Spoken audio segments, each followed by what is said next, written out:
विद्यार्थी मित्रांनो, नमस्कार. आज आपण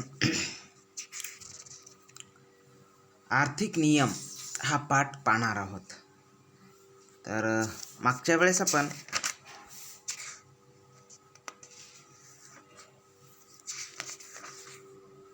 अर्थशास्त्रीय विश्लेषण पद्धतीचं सविस्तर असं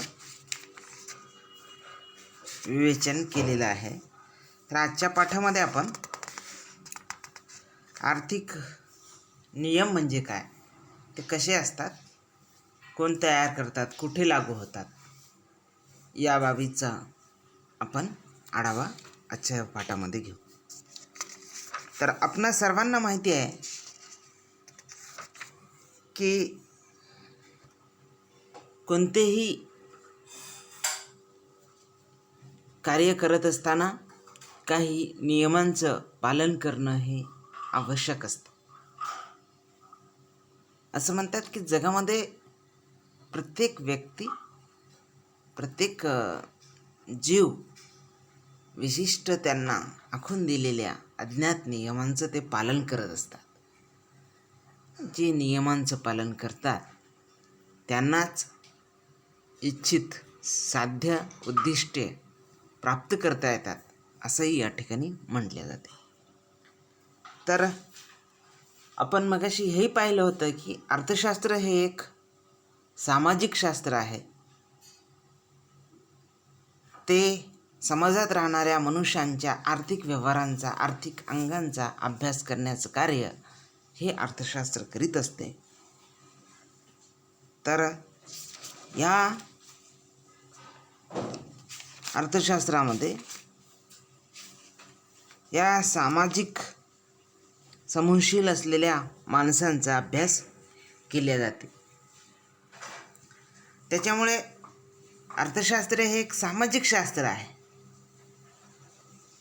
समूहात राहणाऱ्या, समाजात राहणाऱ्या माणसांचा अभ्यास अर्थशास्त्र करते, म्हणूनच आपण त्याला सामाजिक शास्त्र असेही म्हणतो.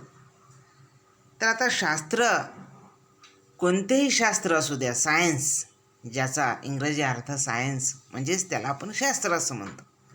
आणि कोणतंही शास्त्र घ्या, कोणतंही सायन्स घ्या, त्या प्रत्येक शास्त्राला काही नियम असतात. नियमाविना असं कोणतंही शास्त्र नाही. प्रत्येक शास्त्राचा जर आपण अभ्यास करायचा असाल, आता सायन्स म्हणल्यानंतर यामध्ये आपल्याला म्हणजे सायन्स आणि नियम याचा एक सहसंबंध आपल्या डोळ्यासमोर दिसतो की हां, सायन्स म्हणल्यानंतर त्याच्यात नियम असतातच, रूल्स असतातच, सिद्धांत असतातच. तर ह्या आणि अर्थशास्त्र हे देखील शास्त्रच आहे, जे सामाजिक शास्त्र आहे. त्याच्यामुळे या शास्त्रामध्ये देखील मोठ्या प्रमाणावर नियमांचं पालन केले जाते. आणि या शास्त्रातही नियम असणे हे आवश्यक होऊन जाते. तर याच अर्थशास्त्रात असलेल्या ह्या ज्या काही नियम आहेत त्या सर्व नियमांना आपण आर्थिक नियम असे म्हणतो. तर आपण च्या पाठामध्ये ते आर्थिक नियम काय आहे, तर या ठिकाणी 4 बिंदूमध्ये मी मग सर्वांवर ह्या स्क्रीनवरती मांडलेला आहे की कोणत्याही शास्त्रात नियम असतात. हे मगाशी आपण त्याचा उल्लेख केलाच होता की हे जे नियम असतात, कोणत्याही शास्त्रामध्ये नियम हे असतातच. आणि अर्थशास्त्र एक शास्त्र आहे हेही आपण पाहिले. पण हे जे काही नियम आहेत, या नियम हे 2 घटनांमधील कार्यकारण संबंध स्पष्ट करतात. कार्यकारण म्हणजे कोणतीही क्रिया घडण्याचं जे काही कारण आहे त्याला कार्यकारण म्हणतात. जगातील कोणतेही नियम, कोणतीही क्रिया, कोणत्याही बाबी कारणाविना कधीच घडत नसतात. त्याच्यामुळे काही ना काही कारण, कार्यकारण असते. आणि त्या कार्यकारण ही जी काही 2 घटना आहेत, 2 बाबी आहेत, जे काही हे आहे, तर त्यामधील ह्या कार्यकारण म्हणजे त्या 2 घटनांमधील कार्यकारण संबंध स्पष्ट करण्याचं काम हे नियम करत असतात. तर आपण आता डायरेक्ट आर्थिक नियम म्हणजे काय यांच्या व्याख्येकडे वळू, म्हणजे आपणाला ही आर्थिक नियमाची संकल्पना लवकर समजण्यास सोपी जाईल. तर चला, आर्थिक नियम म्हणजे काय याविषयी प्रसिद्ध अर्थशास्त्रज्ञ डॉक्टर मार्शल यांची आणि प्रोफेसर रॉबिन्सन यांची एक व्याख्या, म्हणजे अशा 2 निवडक व्याख्या या ठिकाणी मी घेतलेल्या आहेत, ज्या सोप्या आहेत आणि जे आर्थिक नियम स्पष्ट करण्यास त्या उपयोगी आहेत. तर सर्वप्रथम डॉक्टर मार्शल यांची व्याख्या, जी ह्या येलो कलरच्या याच्यामध्ये मी राऊंड अप करतो. तर ही जी काही व्याख्या आहेत, डॉक्टर मार्शल असं म्हणतात, ज्या आर्थिक व्यवहारांच्या प्रेरक इच्छांची तीव्रता पैशाच्या स्वरूपात मोजता येते त्यांची सामान्य प्रवृत्ती दर्शवणारे विधान म्हणजे आर्थिक नियम आहे. तर या ठिकाणी मार्शल यांना असं म्हणायचं आहे की ज्या आर्थिक व्यवहारांच्या प्रेरक इच्छांची तीव्रता पैशाच्या स्वरूपात मोजता येते त्यांची सामान्य प्रवृत्ती दर्शवणारे विधान म्हणजे या ठिकाणी आर्थिक नियम होय, असं मार्शल म्हणतात. आता मार्शल यांच्या व्याख्येतून असं लक्षात येते की इच्छांची तीव्रता म्हणजे ही जी काही इच्छांची तीव्रता आहे ती पैशाच्या माध्यमातून मोजता आली पाहिजे, असं एक मार्शलच्या व्याख्येतून जाणवणारं एक वैशिष्ट्य जाणवते. दुसरं मार्शल म्हणतात, आर्थिक नियम हे म्हणजे समाजातील राहणाऱ्या व्यक्तीचं एक सर्वसामान्य प्रवृत्ती दर्शवणारं विधान आहे, असं ते या ठिकाणी म्हणतात. म्हणजे आर्थिक नियम हे सामान्य माणसाची प्रवृत्ती दर्शवली पाहिजे. आर्थिक नियमातून समाजातील त्या माणसाची सर्वसामान्य प्रवृत्ती लक्षात आली पाहिजे. तर अशा ह्या 2 बाबी आपणाला मार्शल यांच्या व्याख्येतून दिसून येतात. म्हणजे इच्छा आहे, इच्छांची जी काही तीव्रता आहे ते पैशाच्या माध्यमाने मोजता आली पाहिजे. आणि दुसरी गोष्ट म्हणजे हे जे काही आर्थिक नियम आहेत ते सर्वसामान्य माणसांची प्रवृत्ती स्पष्ट करणारे असले पाहिजेत, प्रवृत्ती दर्शवता आली पाहिजे, असंही त्यांना म्हणायचं. तर दुसरी व्याख्या रॉबिन्सन यांनी केलेली आहे. त्यांची व्याख्या रॉबिन्सची जी अर्थशास्त्राची व्याख्या होती त्याच्यातलाच काही हा अंश आहे, हे आपण या ठिकाणावरून लक्षात येते. तर या ठिकाणी रॉबिन्स असं म्हणतात, अनेक साध्य आणि दुर्मिळ व विविध उपयोगी साधने यात मेळ घालण्यासाठी केल्या जाणाऱ्या मानवी प्रयत्नांबाबत सामान्य प्रवृत्ती दर्शवणारे विधान म्हणजे आर्थिक नियम.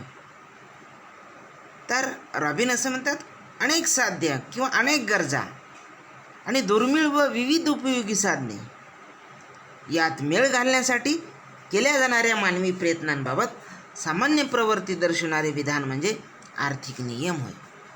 तर अशी व्याख्या रॉबिन्स यांनी केलेली आहे. तर रॉबिन्स असं म्हणतात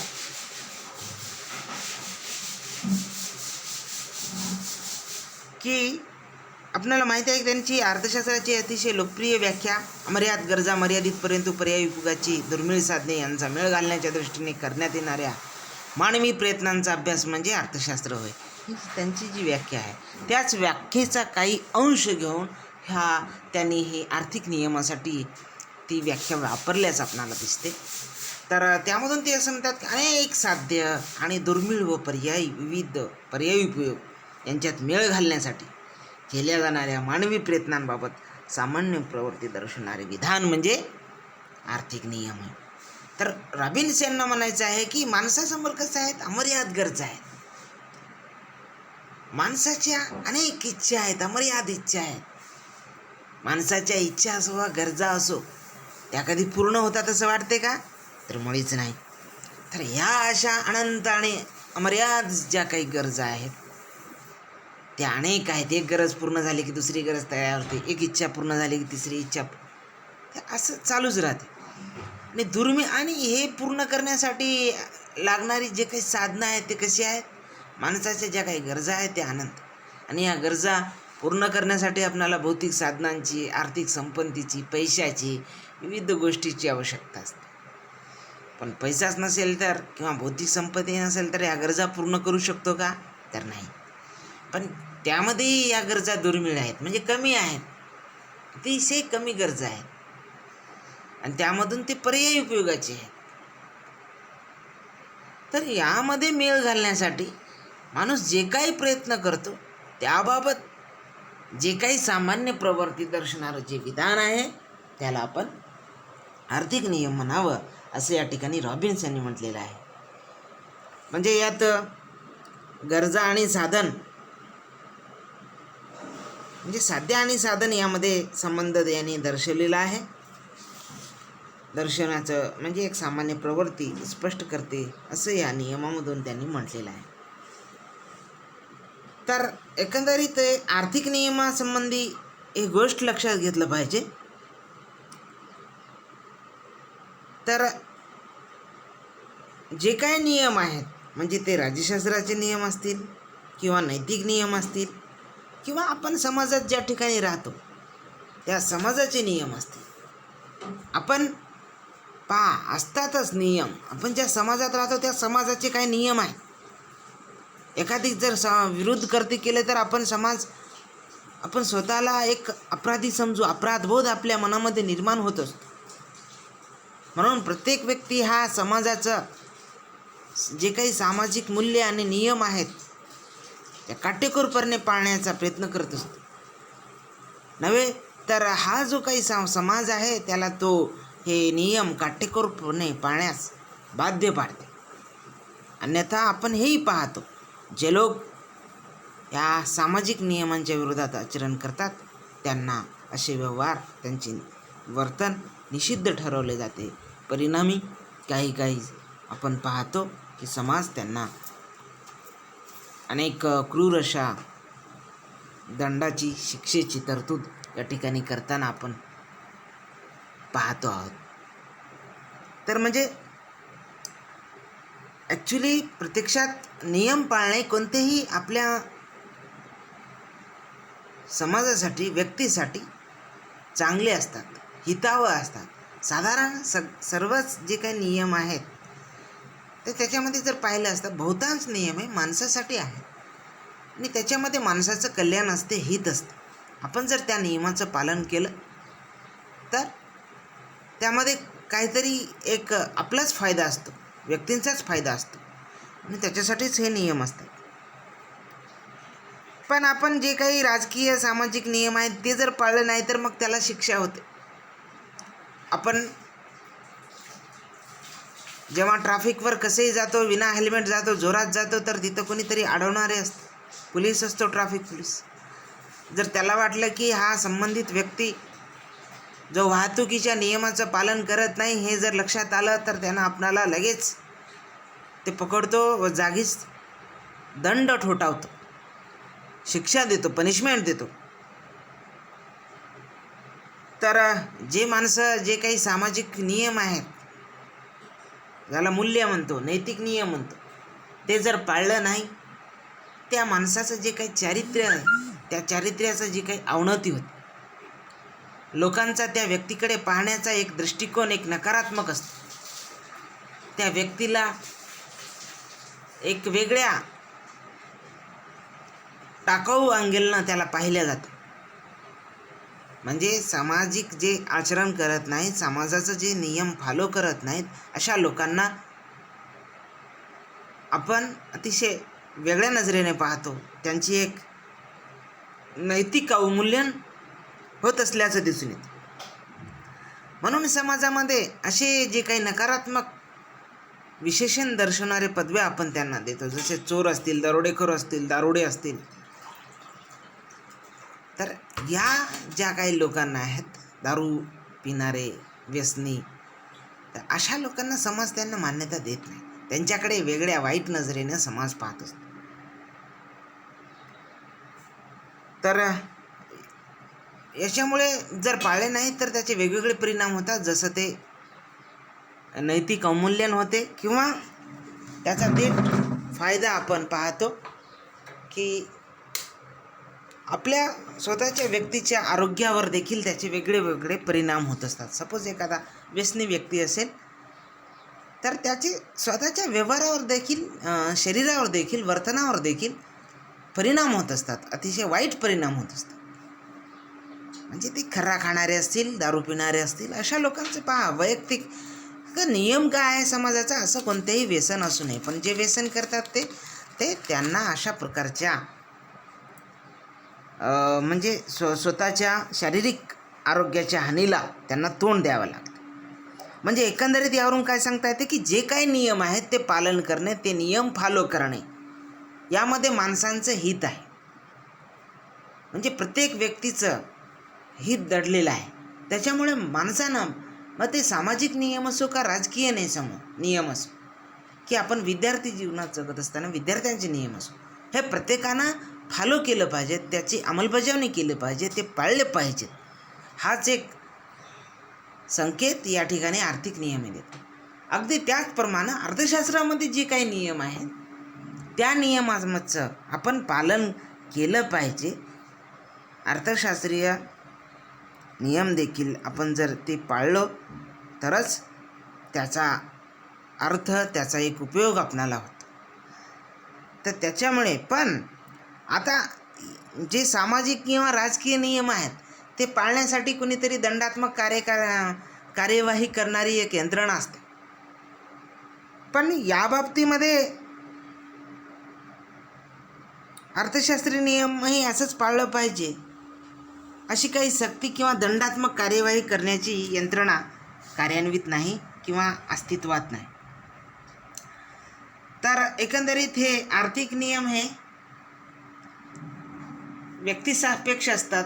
म्हणजे प्रत्येक व्यक्तीवर त्याच्या स्वनियंत्रण असते त्या नियमावर पाळावं की न पाळावं. तसे सामाजिक पण असतात, पण त्याला एक दंड देणारी, त्याच्यावर नियंत्रित ठेवणारी एक व्यवस्था असते. पण या ठिकाणी अर्थशास्त्रामध्ये अशा प्रकारची कोणती व्यवस्था असल्याचं दिसत नाही. तर एकंदरीत आपण आर्थिक नियम म्हणजे काय या व्याख्येवरून एक आपल्याला लक्षात आलेलं आहे. तर यानंतर हे नियम कोणते आहेत, या नियमाचे काय प्रकार आहेत या ठिकाणी ते आपण पाहूया. तर त्या स्लाईडवरती मी ओपन केलेलं आहे, ज्याच्यामध्ये आर्थिक नियमांचे प्रकार या ठिकाणी दर्शवलेले आहेत. टाईप्स ऑफ इकॉनॉमिक लॉज ज्याला आपण म्हणू. तर हे आपल्या लक्षात आलेलं आहे की आर्थिक नियम हे समाजात राहणाऱ्या सर्वसामान्य माणसांची सहज प्रवृत्ती दर्शवतात आणि ही प्रवृत्ती जी काही आहे ती आर्थिक लाभातून ही प्रवृत्ती निर्माण होत असते. तर एकंदरीत हे जे काही नियम आहेत त्याचे हे खालील पुढील या स्क्रीनवर दिलेल्या ग्रीन कलरमध्ये दिलेल्या या 4 नियमांवर जे 4 प्रकार या ठिकाणी पडतात. तर त्यामध्ये पहिला आहे स्वयंसिद्ध आर्थिक नियम. स्वयंसिद्ध आर्थिक नियम म्हणजे याच्यामध्ये पहिलं त्याचं जे प्रकार आहे आर्थिक नियमांचं, स्वयंसिद्ध आर्थिक नियम. म्हणजे काही आर्थिक नियम म्हणजे स्वयंसिद्ध असतात. स्वयंसिद्ध म्हणजे जे दुसऱ्यांनी सिद्ध करायची आवश्यकता नाही, म्हणजे ते नियम स्वतःच सिद्ध होत असतात, त्याला आपण स्वयंसिद्ध असे म्हणतो. म्हणजे अर्थशास्त्रात देखील काही नियम जे असतात ते स्वयंसिद्ध असतात, त्यांना सिद्ध करण्याची गरज नाही. उदाहरणार्थ जर द्यायचं असेल तर व्यक्ती ज्या काही आपण समाधान मिळवतो, उपयोगिता मिळवतो एखाद्या वस्तूपासून, तर ज्या काही आपल्याला उपयोगिता मिळतो, आपल्याला इच्छा पूर्ण करायच्या आहेत, त्या करत असताना आपण काय करतो, तर आपणच त्याच्या बाबतीत प्रयत्न करतो. ज्या व्यक्तीला त्याची जी काही इच्छा आहे ती पूर्ण करण्यासाठी ती व्यक्ती स्वतःच प्रयत्न करत असते. त्याला दुसऱ्यांनी करायची गरज आहे का, तर नाही. कारण का त्याला जे काही त्याने जे काही इच्छा, त्याच्या मनामध्ये ज्या काही सुप्त इच्छा असतील, ज्यानं त्या प्राप्त करण्याची आशा आणि अपेक्षा बाळगलेली असेल, तर त्यासाठी प्रत्येक व्यक्ती ह्या स्वतःच प्रयत्न करत असतात. त्याची योजना त्या स्वतःच आखत असतात. म्हणून हे जे काही असे जे काही नियम आहेत त्याला आपण स्वयंसिद्ध आर्थिक नियम असे म्हणतो आणि ते एक पहिला एक प्रकारामध्ये म्हणतो. तर दुसरा प्रकार आहे नैसर्गिक प्रवृत्ती दर्शक नियम. तर काही जे नियम जे आहेत मानवाची एक नैसर्गिक प्रवृत्ती दर्शवतात. तर त्यामुळे आपण अशा नियमांना नैसर्गिक प्रवृत्ती दर्शक नियम असे म्हणतो. आता तुम्हाला जे आर्थिक सिद्धांत पुढे येतात, नियम पुढे येतात, त्याच्यामुळे ह्या सिद्धांतामधून हे नियम म्हणजे काय हे तुमच्या आता एक त्याची पार्श्वभूमी आपण या ठिकाणी पाहतो. परंतु या नियमाचं खऱ्या अर्थानं वास्तव जे अनुभव आपण घेऊ ते सिद्धांत पुढे शिकत असताना त्याचे येते. मग ते मागणीचा नियम असेल, तर अराशी उत्पत्ती नियम असेल, सीमांत उपयोगितेचा नियम असेल, असे वेगवेगळे नियम आपल्याला अर्थशास्त्रामध्ये अभ्यास करताना पुढे येतील. तर हे जे काही नियम आहेत हे नियम काय दर्शवतात? माणसाची एक सर्वसामान्य एक प्रवृत्ती दर्शवतात. माणसाचे एक सर्वसामान्य स्वभाव दर्शवत असतात. म्हणजे आपल्या अर्थशास्त्रामध्ये एक उपयोगितेचा नियम आहे. जे कोणी विद्यार्थी 12वीला अर्थशास्त्र ज्यांचं होतं त्यांना हे समजत असतं. तर उपयोगितेचा नियम आहे, आराशी उत्पत्तीचा नियम आहे. तर हे जे काही नियम आता उपयोगितेच्या नियमानं संदर्भात जर आपण पाहिलं तर त्याचा नियम असं सांगतो, व्यक्ती ज्या गोष्टीचा जास्तीत जास्त उपभोग करतो, एक वेळ अशी येते की त्यापासून मिळणारी उपयोगिता ही घटत जाते, असे एक उपयोगितेचा नियम आहे. म्हणजे आपण ज्या काही वस्तूंचा उपभोग घेत असतो, उपयोग करत असतो, काही वेळानं काही काळानंतर निरंतरपणे आपण जर एकच वस्तू वापरत जाऊ तर काही काळानंतर त्याच्याबद्दलची जी आवड आहे ती कमी होऊन जाते, ते नको वाटायला लागते. म्हणजे त्याच्यापासून मिळणारी उपयोगिता ही घटायला लागते. तर त्याला उपयोगितेचा घटता नियम म्हणून असा एक नियम आहे. म्हणजे हे काही अर्थशास्त्रीय नियम आहेत. हे सर्व नियम हे माणसाची नैसर्गिक प्रवृत्ती दर्शवत असतात. म्हणून ह्याला या प्रकारामध्ये ठेवण्यात आले. पण तिसरा आहे मानवी वर्तणुकी संबंधी नियम, आणि जे की स्पष्ट म्हणजे त्याचा अर्थही स्पष्ट करते. मानवी वर्तणूक साहजिकच आहे. अर्थशास्त्र हे सामाजिक शास्त्र आहे आणि ते समाजात राहणाऱ्या व्यक्तींचा अभ्यास करत असते. आणि हा व्यक्तींचा अभ्यास करताना तो माणूस कसा वागतो, कसा राहतो, तर त्या मानवाच्या वर्तनाचा अभ्यास करतो. आणि हे मानवी वर्तन तेही अर्थशास्त्रीयदृष्ट्या आपण करत असतो. अर्थशास्त्रदृष्ट्या त्या मानवी वर्तणुकीचा अभ्यास या ठिकाणी केला जातो. म्हणजे पुढे आपण पाहतो की अर्थशास्त्रामध्ये मागणीचा नियम आहे, पुरवठ्याचा नियम आहे, मानसशास्त्रीय उपभोगाचा नियम आहे. हे जे काही नियम आहेत ते मानवाच्या वर्तणुकीसंबंधी आहेत. माणूस वागतो कसा, माणूस आर्थिक व्यवहार करत असताना जे काही माणसाची वर्तन असतं तर त्या वर्तनाविषयी हे अर्थशास्त्रीय नियम, आर्थिक नियम आपलं विवेचन करत असतात. म्हणजे मानवी वर्तणुकीसंबंधी हे नियम असतात आणि असा एक प्रकार असतो असं या ठिकाणी सांगण्यात आलेलं आहे. तर चौथं जे नियम आहे नियमाच्या प्रकारामध्ये ते म्हणजे स्थळ काळ सापेक्ष नियम. पहा, स्थळ काळ सापेक्ष म्हणजे स्थळ म्हणजे जागा, काळ म्हणजे वेळ, कोणत्याही वेळी कोणत्याही जागी लागू होणारे नियम ज्याला आपण स्थळ काळ सापेक्ष नियम असे म्हणतो. म्हणजे अर्थशास्त्राचे जे नियम आहेत, भलेही हे आपले जे जास्तीत जास्त अर्थशास्त्रज्ञ हे पाश्चात्य आहे, म्हणजे पाश्चिमात्य देशामधील, दुसऱ्या देशामधील, युरोप, अमेरिका या खंडातून आहेत. हे जे काही आर्थिक नियम मांडलेले आहेत, पण त्याने त्या देशात राहून त्या देशातील व्यक्तींचा अभ्यास करून त्यांनी मांडलेला आहे. परंतु याचा अर्थ असा होत नाही की हे नियम फक्त ज्या अर्थशास्त्रज्ञांनी ज्या देशातील लोकांचा अभ्यास करून मांडलेला आहे. सपोज मार्शल हे इंग्लंडचे असतील तर त्यांनी जे काही सिद्धांत मांडलेला आहे ते फक्त इंग्लंडच्याच लोकांना लागू होते. बाकी समस्त जगातील लोकांशी त्याचा काही संबंध नाही, असं नाही. कारण का व्यक्ती हा इंग्लंडचा असो की भारताचा असो की अंदमान निकोबार बेटावरचा असो, ह्या प्रत्येक व्यक्ती ह्या समाजशील असतात. ज्या व्यक्ती समाजशील असतात आणि व्यक्ती म्हणून त्याच्या काही गरजा असतात आणि त्या सर्व संदर्भामध्ये जे काही सर्वसामान्य वर्तन करत असतो व्यक्ती, ते वर्तन संपूर्ण जगामध्ये कायम असते, सारखं असते. मग त्यामुळे आर्थिक नियम हे अशा या सर्वसाधारण वर्तन करणाऱ्या सर्वच माणसांना लागू होतो. म्हणून त्यामध्ये हे नियम जे आहेत स्थळकाळ निरपेक्ष आहेत, म्हणजे जगातल्या ते प्रत्येक माणसाला लागू होतात. म्हणजे अर्थशास्त्रीय नियम प्रत्येक व्यक्तीला लागू होतात असं या ठिकाणी म्हणता येतं. जसं आज भाववाढ घ्या, भारतात भाववाढ झाली तर याचा काही परिणाम होत नाही असं आहे का? इंग्लंडमध्ये भाववाढ झाली तर तेथील त्या लोकांना म्हणजे ग्राहकांना, तेथील व्यक्तींवर वाईट परिणाम होतो ते वाटते, आणि भारतात भाववाढ झालं तर लोकांना आनंद होतो असं वाटते का? तर नाही. मग भाववाढी विरोधामध्ये दोन्ही देशामध्ये एक सारखीच भावना, सारखाच असंतोष त्या ठिकाणी आपणाला दिसून येतो.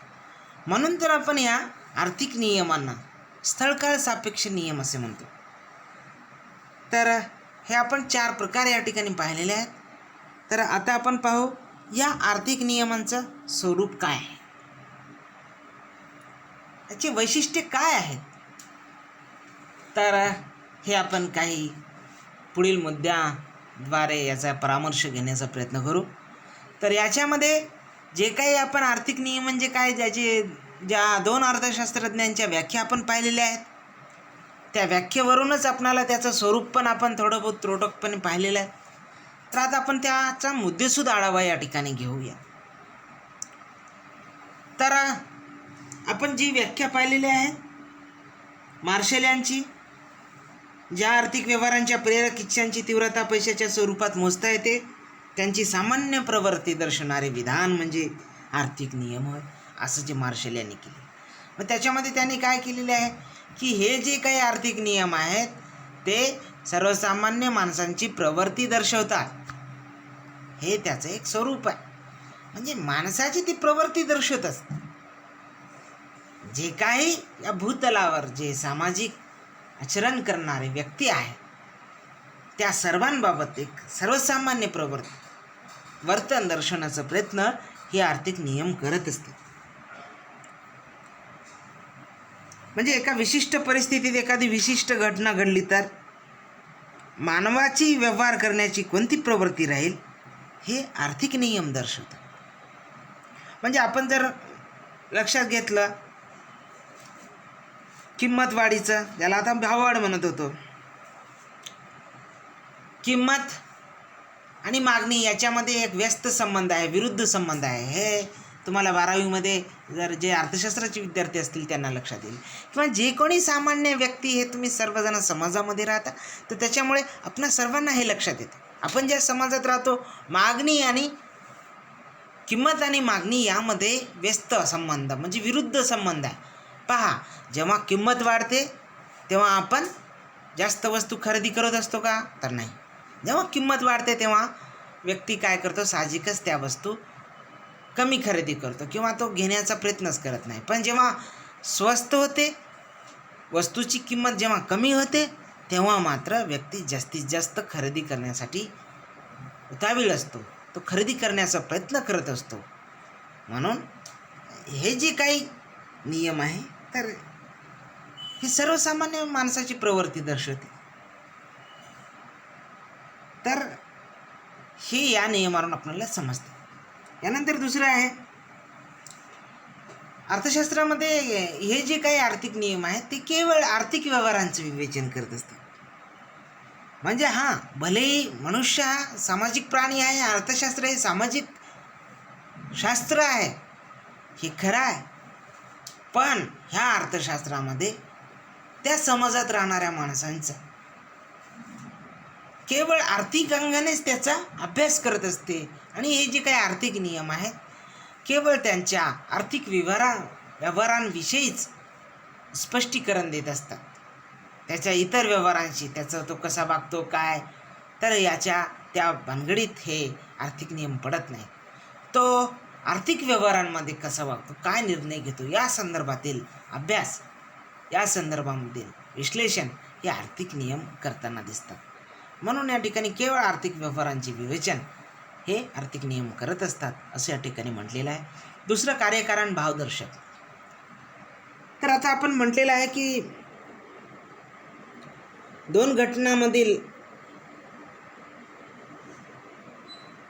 घटनांमधील जे काही संबंध दर्शवते त्याला आपण कार्यकारण भाव असे म्हणतो, कार्यकारण संबंध असे म्हणतो. तर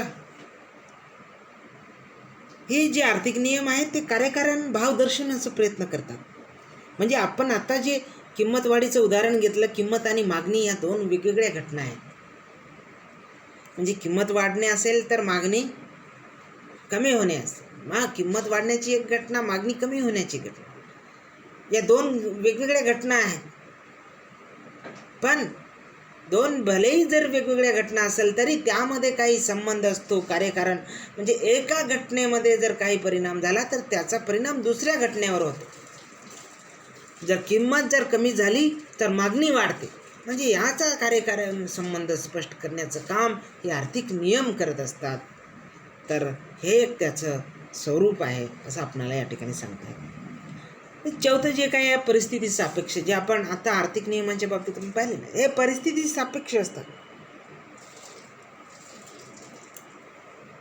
तर म्हणजे अर्थशास्त्राचे जेवढे काही नियम आहेत आपण पुढे पाहणार आहोत, विशिष्ट परिस्थितीमध्येच लागू होतात.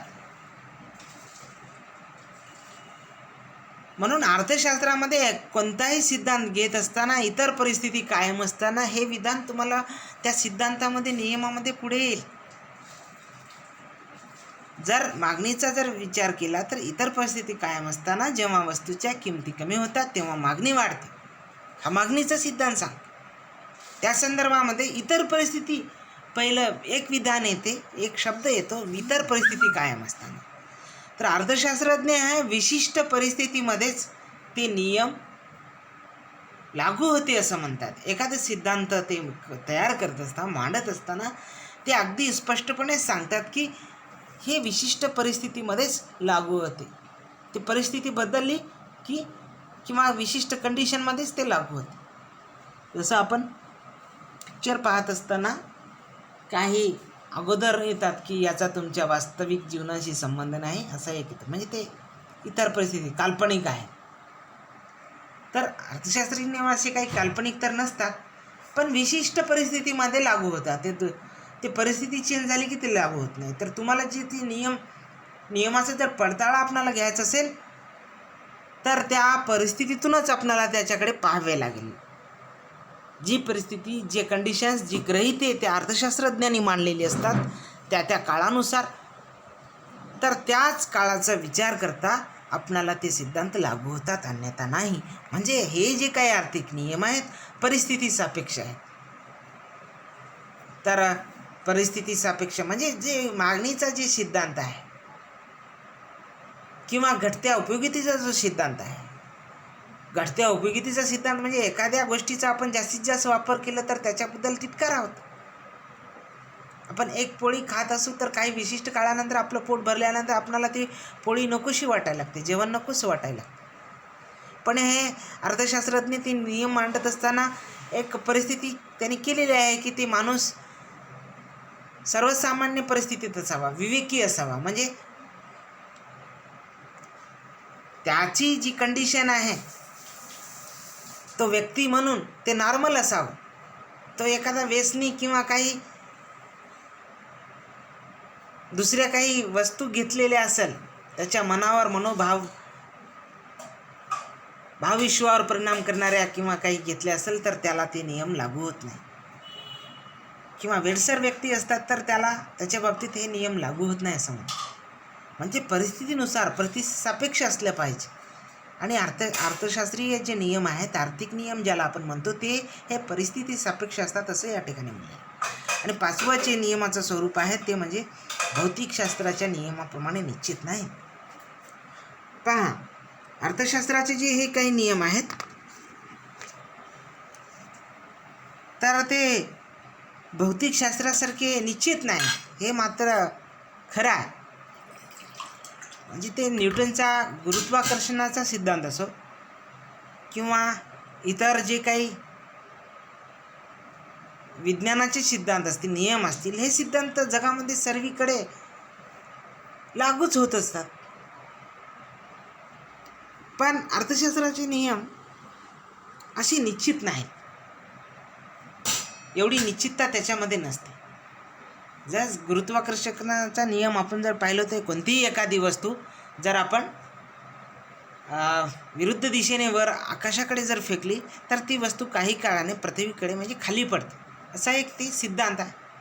आणि ते जगामध्ये कुठेही जाते, लागू होते. असं नाही की ते तिकडं लागू होते इंग्लंडमध्ये, भारतामध्ये एखादी वस्तू जर वर फेकली ते वरच जाते, तर असं होत नाही. म्हणजे हे जे काही नियम आहेत ते निश्चित आहेत, कुठेही जा. पण अर्थशास्त्रीय नियमामध्ये अशा प्रकारची ही निश्चितता आपणाला आढळून येत नाही. म्हणून हे जे काही आर्थिक नियम आहेत ते निश्चित व बिनचूक असतात असं नाही, अचूक असतात असं नाही. म्हणजे ते विशिष्ट परिस्थितीमध्ये लागू होतात. परिस्थिती चेंज झाली तर ते होऊ शकतं.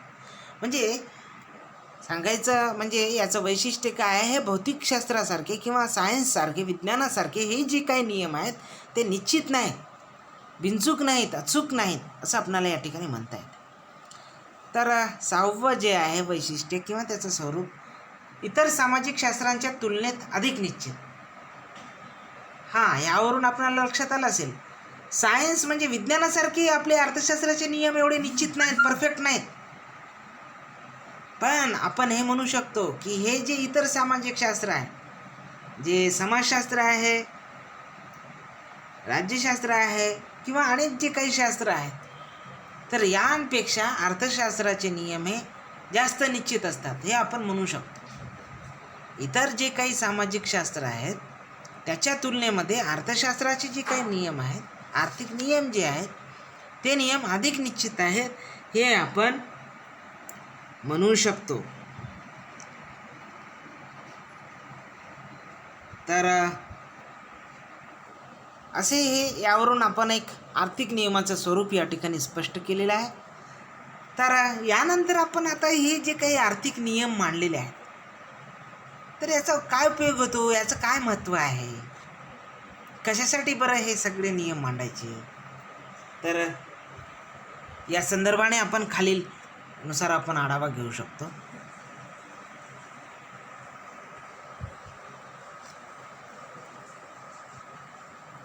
तर यामध्ये या नियमाचं महत्त्व आपण पुढील प्रमाणे सांगू शकतो. तर पहिला नियम आहे भविष्यकालीन अंदाज. तर भविष्यकालीन अंदाज म्हणजे या नियमाचं महत्त्व सांगताना, हे नियम कशासाठी, याचं महत्त्व काय आहे, तर कशासाठी बरं हे नियम सांगायचे, तर याचे काही महत्त्व आहे. ते महत्त्व आपण पुढील प्रमाणे पाहू. तर पहिलं एक याचं महत्त्व आहे भविष्यकालीन अंदाज. हे अर्थशास्त्रीय नियम कशासाठी असतात, तर जे काही भविष्यकालीन अंदाज आहेत ते व्यक्त करण्यासाठी हे अर्थशास्त्रीय नियम लागू होतात, उपयुक्त ठरतात. म्हणजे हे नियम उत्पादक असेल, ग्राहक असेल, व्यक्ती असेल, या सर्वांना लागू होतं. म्हणजे आपण वस्तूंच्या दुर्मिळतेसंदर्भात किंवा आता आपण सध्या सर्वत्र कोरोनाच्या या काळामध्ये एक मंदीचा आपण सामना करत असतो. म्हणजे कोणत्याही वस्तूला जास्त भाव नाही, पण याच्यावरून आपण एक नंतर अंदाज येऊ शकते की काही काळानंतर मात्र हे मंदी कायमचीच असू शकणार नाही, तर काही काळानंतर लोकांच्या मागणीत खूप वाढ होईल आणि जे काही व्यापारी असतील, उद्योजक असतील, त्यांच्या वस्तूंची मागणी खूप वाढेल आणि त्यांना नफा होईल. तर असा जो अंदाज आपण दर्शवू शकतो, म्हणजे एक भविष्यकालीन अंदाज लक्षात घेण्यासाठी आर्थिक नियम हे महत्त्वाचे असतात असं आपल्याला त्या ठिकाणी लक्षात येते. म्हणजे हे त्याचं एक महत्त्व आहे. नियोजन करण्यास उपयुक्त. कोणत्याही व्यक्तीला आपलं जे काही नियोजन करायचं आहे, प्लॅनिंग करायचं आहे, त्यासाठी हे आर्थिक नियम अतिशय उपयुक्त ठरतात.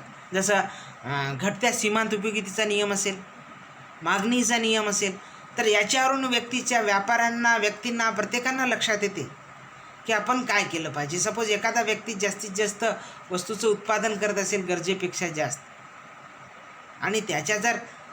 आणि सर्वच लोक जर ते उत्पादन करत असेल, तर नंतरच्या काळामध्ये त्याचा पुरवठा जास्त होऊन त्याला जे मिळणारी जी किंमत आहे ते कमी राहील.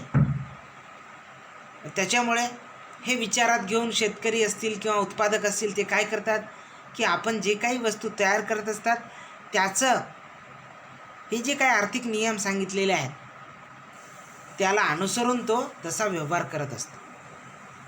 तर या ठिकाणी म्हणजे नियोजन करण्यास हे उपयुक्त असतात असं म्हणलेलं आहे. तर तिसरं महत्त्वाचं आहे आर्थिक समस्या सोडवण्यासाठी उपयुक्त. म्हणजे प्रत्येक व्यक्तीला आर्थिक समस्या असतात. माणूस ज्या समाजामध्ये राहतो त्याला विविध समस्यांचा सामना करावा लागतो, विविध प्रश्नांना तोंड द्यावं लागतं. तर ह्या ज्या काही समस्या आहेत ते सोडवण्यासाठी हे आर्थिक नियम महत्त्वाचे असतात असं आपणाला या ठिकाणी म्हणता येते. म्हणजे ते देशातील बेकारी असो, सध्या असलेली बेरोजगारी असो, दारिद्र्य असो, विषमता असो की भाववाढ असो, की ह्या ज्या काही सर्व समस्या आहेत, ह्या सर्व समस्या सोडवण्यासाठी आपणाला आर्थिक नियम हे उपयोगी पडतात असं आपणाला म्हणता येतं. तर इथून चौथं जे आहे महत्तम समाधान मिळण्यास उपयुक्त, हे एक याचं महत्त्व आपणाला सांगता येते. याच्यावरून असं म्हणता येते की माणसाला जास्तीत जास्त समाधान प्राप्त करायचं असेल तर त्यासाठी आपल्याला आर्थिक नियमांचा उपयोग मोठ्या प्रमाणावर होतो. म्हणजे माणसाच्या ज्या काही गरजा आहेत आणि असणारे जे काही साधनं आहेत, मग अमर्याद गरजा, मर्यादित साधने, तर हे जे काही अमर्याद गरजा आहेत आणि मर्यादित साधनं आहे, यातून जास्तीत जास्त समाधान कसं प्राप्त करावं हे आपणाला अर्थशास्त्रीय नियमाच्या सहाय्याने त्याचा आनंद घेता येतो. म्हणजे व्यवहारामध्ये त्याची अंमलबजावणी करता येते. हे एक त्याचं आपल्याला महत्त्व सांगता येते. म्हणून महत्तम समाधान मिळवण्यासाठी हे आर्थिक नियम उपयुक्त असतात असं आपल्याला या ठिकाणी म्हणता येते आणि हे त्याचं महत्त्व आपल्याला सांगता येते. तर एकंदरीत हे जे काही महत्त्व आहेत यावरून याच्या टीका किंवा मर्यादा आपण या ठिकाणी पाहूया. तर हे जे काही आर्थिक नियम आहेत, आपण मगाशी पाहिल्याप्रमाणे अर्थशास्त्राची व्याख्या आपण पाहिल्या, तर अख्ख्या व्याख्यानंतर काही टीका पण असतात. म्हणजे अर्थशास्त्रामध्ये टीका किंवा मर्यादा हे शेवटचं त्या चॅप्टरचा अशा प्रकारे शेवट होत असतो आणि ते असणं गरजेचं आहे. तर एकंदरीत आपण जे काही आर्थिक नियम पाहिलेले आहोत, मग याचे काय दोष आहेत, त्याचे काय त्रुटी आहेत, त्याचे काय मर्यादा आहेत, हे आपण या पुढील मुद्द्याच्या सहाय्याने आपण याचा परामर्श घेऊ. तर पहिली मर्यादा आहे आर्थिक नियमाचं, पहिलं दोष, मर्यादा, टीका जे काही म्हणता येईल. तर त्याच्यामध्ये पहिली टीका याच्यामध्ये केल्या जाते की हे आर्थिक बाजूंचा अभ्यास करते. अर्थशास्त्र हे जे आर्थिक नियम आहेत फक्त माणसाच्या आर्थिक बाजूचाच अभ्यास करते, दुसऱ्याचा विचार करत नाहीत, अशी एक टीका या ठिकाणी केल्या जाते. तर ते बरोबरच आहे, कारण का जे काही आर्थिक नियम आहेत ते माणसाच्या केवळ आर्थिक अंगानेच त्याच्यावर लक्ष केंद्रित करत असतात.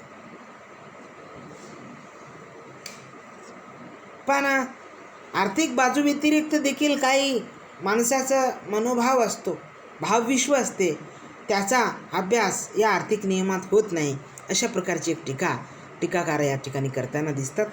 दुसरा आहे विशिष्ट गृहितकांवर आधारित. म्हणजे हे जे काही नियम आहेत विशिष्ट गृहितावर आधारित असतात. एखादं जे काही नियम आहे, उपभोक्ता हा विवेकशील, मागणीचा सिद्धांत, मागणीचा नियम लागू व्हायचा असेल तर पहिलं असते की उपभोक्ता हा विवेकशील असावा. विवेकशील म्हणजे सर्वसाधारण असावा, तो वेडसर नसावा, असे वेगवेगळे काही गृहीते धरतात. आणि त्या गृहीतेमध्ये गृहीते नसतील तर ते नियम लागू होत नाही, असे या ठिकाणी म्हणतात. म्हणून एक टीका करताना दिसत असतात. तर हे जे काही गृहीते आहेत विशिष्ट देशाशी संदर्भात असतात. सपोज काही अर्थशास्त्रज्ञ इंग्लंडच्या समाजाचा अभ्यास करून काढते नियम मांडले असतील तर तिथली परिस्थिती, तिथले गृहीते वेगळे असतात. तीच परिस्थिती भारतामध्ये असते असं नाही. मग त्याच्यामुळे हा जो सिद्धांत आपण समजून घ्यावा लागतो, तो इंग्लंडला जी काही परिस्थिती आहे, इंग्लंडमधला माणूस कसा वागतो, तेच विचार करून आपण त्याचं वर्तन समजून घ्यावं लागते. तर त्यानंतर अशी टीका या ठिकाणी केली जाते. तर तिसरं आहे गृहीत परिस्थिती व वास्तव परिस्थिती यामध्ये विरोधाभास आढळून येतो, अशी टीका या ठिकाणी केली जाते. तर हे बरोबरच आहे की गृहीत परिस्थिती, त्या अर्थशास्त्रज्ञाने जी काही परिस्थिती गृहीत धरलेली आहे ती परिस्थिती आणि सामान्य माणसाची, म्हणजे इंग्लंडमधल्या माणसाची परिस्थिती आणि भारतातल्या माणसाची परिस्थिती यामध्ये सारखीच, जवळपास काही सारखी असते, पण कधीकधी त्याच्यामध्ये विरोधाभास असतो. पण त्याच्याकडे ह्या सिद्धांताने, ह्या नियमाने काही लक्ष दिलेलं नाही.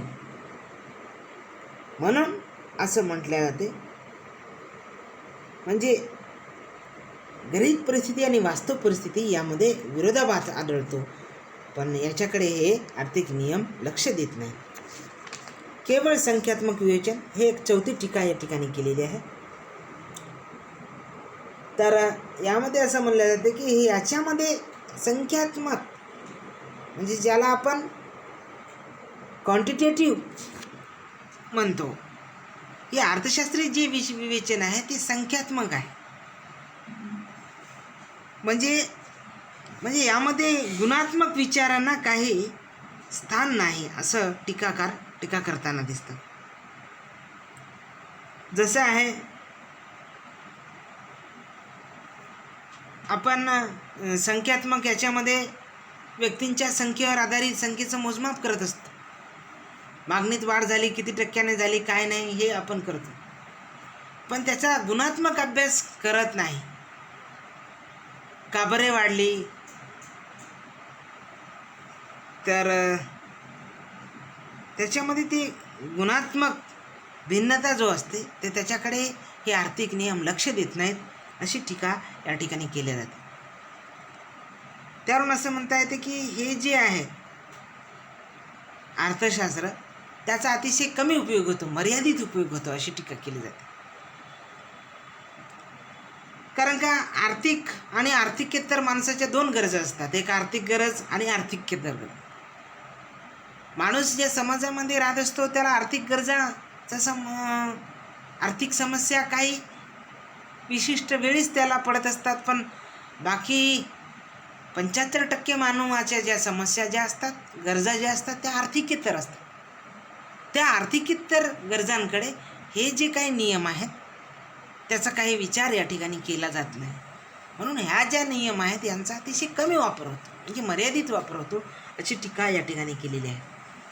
तर आजच्या या पाठामध्ये आपण आर्थिक नियम म्हणजे काय, त्याचे स्वरूप, प्रकार आणि वैशिष्ट्य, आणि शेवटचं म्हणजे आर्थिक नियमांच्या मर्यादा, असं या ठिकाणी आपण सविस्तरपणे पाहिलेलं आहे.